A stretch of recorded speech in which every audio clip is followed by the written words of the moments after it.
remember history and remember our people, not just on the day that's in title case on our calendars, but every day.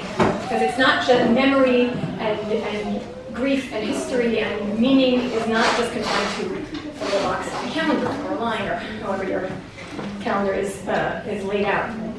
So I want to say very, very quickly something about my great-great-uncle Isser, whose yahrzeit was just on Pesach. My youngest son was named for him. And talk about what the Russians did for the Jews during the war. You need to thank us. And my Uncle Isser was liberated by the Russians after hiding for 105 days in a farmhouse.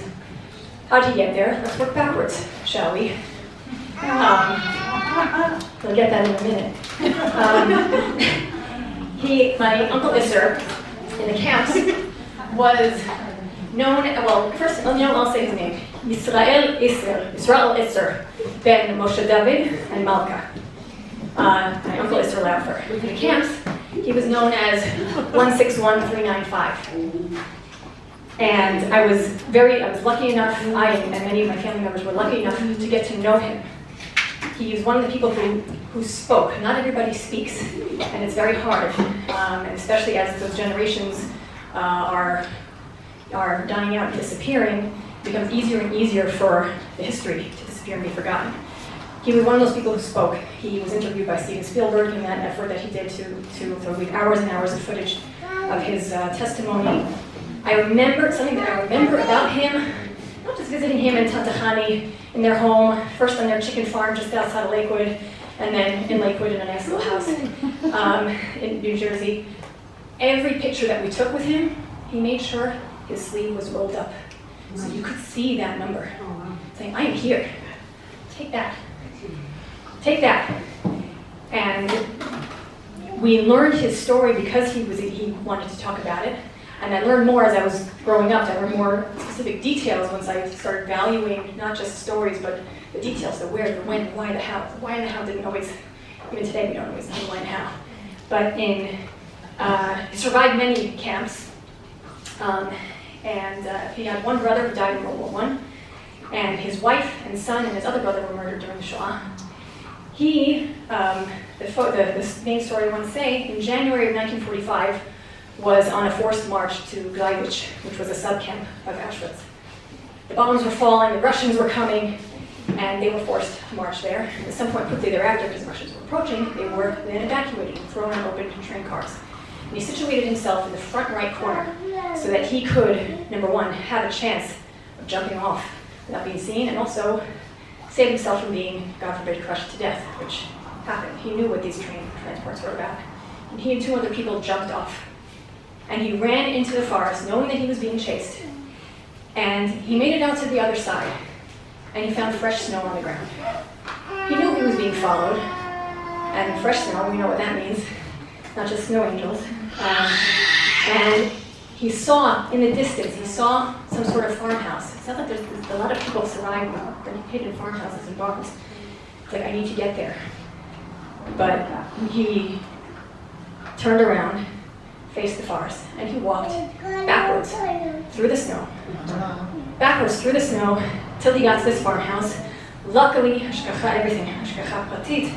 the wife of the house greeted him, quickly hid him in the loft of the barn, didn't tell her husband, and would sneak him food whenever she could. And he managed to figure out, somehow keep track of the days. He figured, I think it's around Pesach time. And he wanted to keep Pesach. Couldn't ask for matzot, obviously. He asked for 3 apples. Kohen Levi Israel, broke the middle one, said whatever you can remember by heart of the Haggadah, and that's how he kept Pesach. 105 days, he was there until the liberation. And he, after the war, I think it was in a DP camp, I'm not sure so. But maybe at some point he met my Tante Hani, who also lost her family. They got married, they never had children of their own, but because of the extended family, nieces and nephews, they were considered the matriarch and patriarch of the family, and learned a lot from them about Chassid Elohim and midot tovot and tzedakah and caring for God's creatures.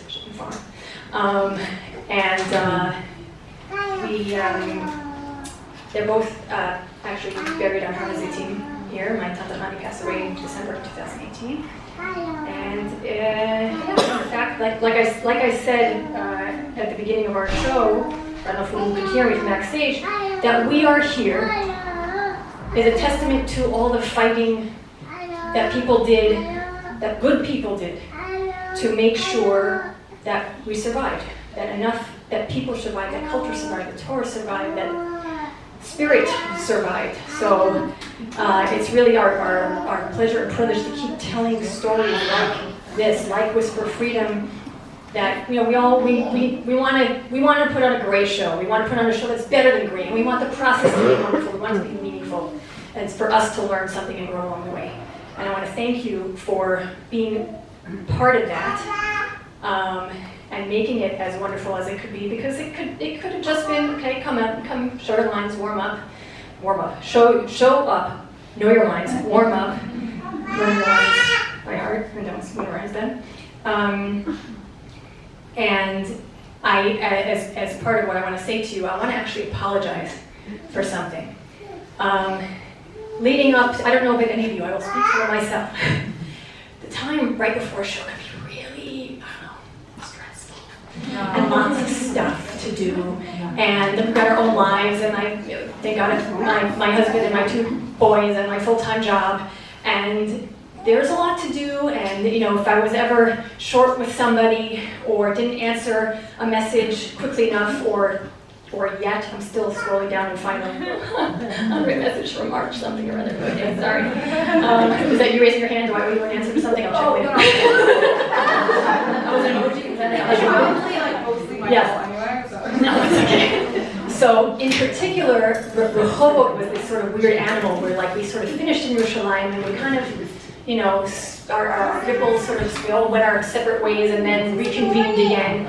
And I spent Rehovot up in that little booth, setting up, reprogramming all of the 100 and something lighting cues, and making sure everything, I wanted it to be great for you, and I felt bad that I didn't get to talk to you and give you a pep talk in the green room and stay here doing and hang up my little signs. Oh, by the way, in the back of my suggestion book is a sign that I hung up backstage, and if anybody hasn't seen it, I want you to read it now because it still rings true.